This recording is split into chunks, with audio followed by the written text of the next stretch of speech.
I've noticed that you've been using the word tantra and the word Ipsalu, but what is the actual? Because I think it's also Kriya. There's an actual name of this technique.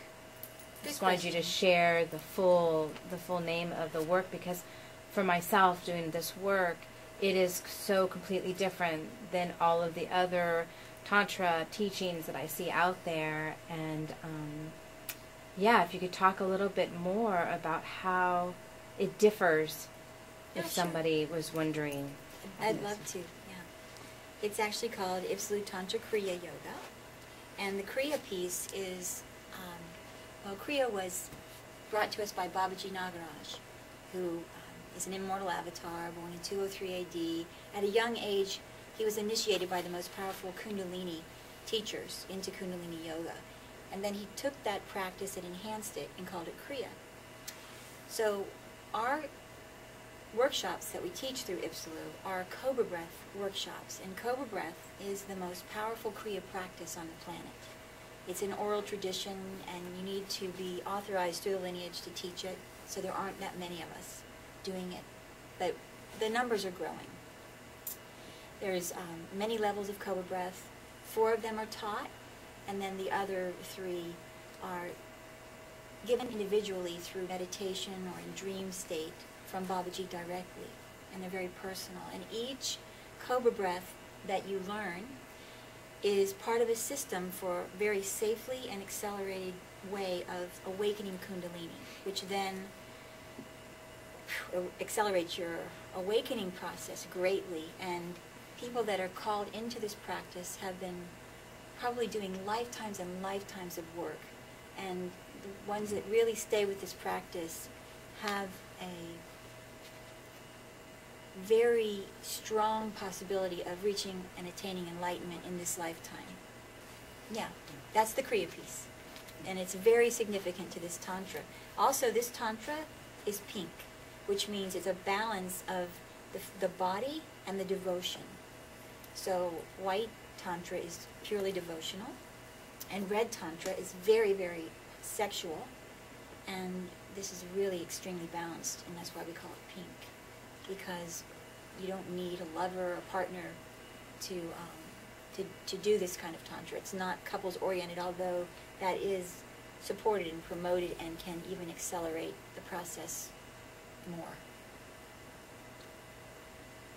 Oh, speaking of pink Tantra and red Tantra, sometimes when I tell people about the Tantra workshops that Tim has been doing here in the Serenity Room, a lot of people, they have like,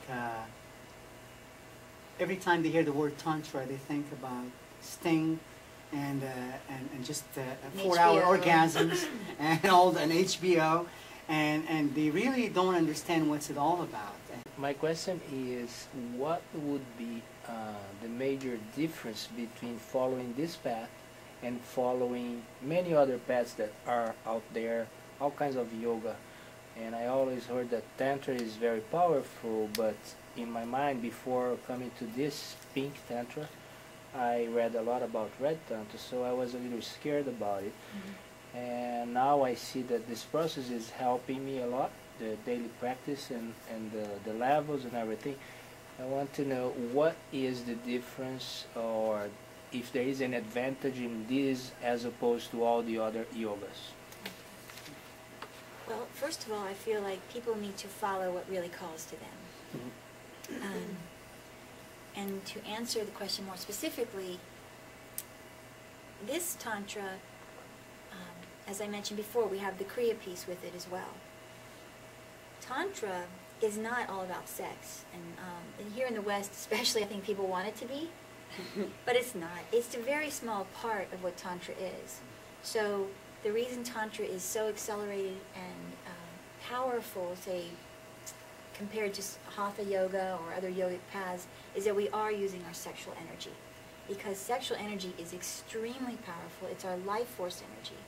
And in Tantra, we raise everything from lowest to highest. So we're taking that sex energy that we have learned how to just hold down into the lower chakras, and we transmute that energy up, up, up to connect it with heart and consciousness and rejuvenate the body awaken dormant brain cells, have more aliveness in our beings in every way. And the more you transmute it, the more it stops just living. You're still going to cultivate your sexual energy in the root and the second chakra, but it's going to be living throughout your whole body more and more the more you practice it. And it won't then run you. Yeah, I remember reading your website, and you have something there. You're explaining that tantra, and it's different from just having sex that people have in the media and stuff, because it's more like it's coming from the heart, and just sex for sex comes out of the word that really attracted me was woundedness. I could really, when I read that, I could identify with it. It's out of neediness and being woundedness, and I know you wrote that yourself. So can you speak a little bit more about that, about the woundedness and the neediness, and what brought you into this conclusion? Well, my own experience in life.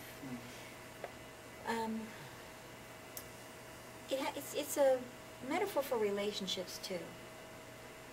Until we really heal our inner wounds, you know, and let these repressed energies in the lower chakras move and have their freedom and be expressed and go back into the flow, we're subconsciously run by them. And that sets us up for feeling incomplete, separate from others and from life, from our own divine nature. We also have a split in us where we have a shame and guilt set up about our sexuality, even though it's a really natural part of our life and our beings. So we're split, and it plays out in relationships. A lot of times people come together out of need, something that they feel they're lacking in themselves. They want to get that from another. Maybe protection or security or sex. And then that plays out, obviously, in the sex as well. Two people coming together from a subconscious, unconscious place of need are going to objectify each other. And that's not beautiful. When you can heal yourself enough to be in that really beautiful present space of your heart and connect with another in that space, where the mind isn't running any stories, there's no guilt or shame that's popping up, you're in a timeless space. And then the lovemaking it's not about orgasm or goal or filling a need.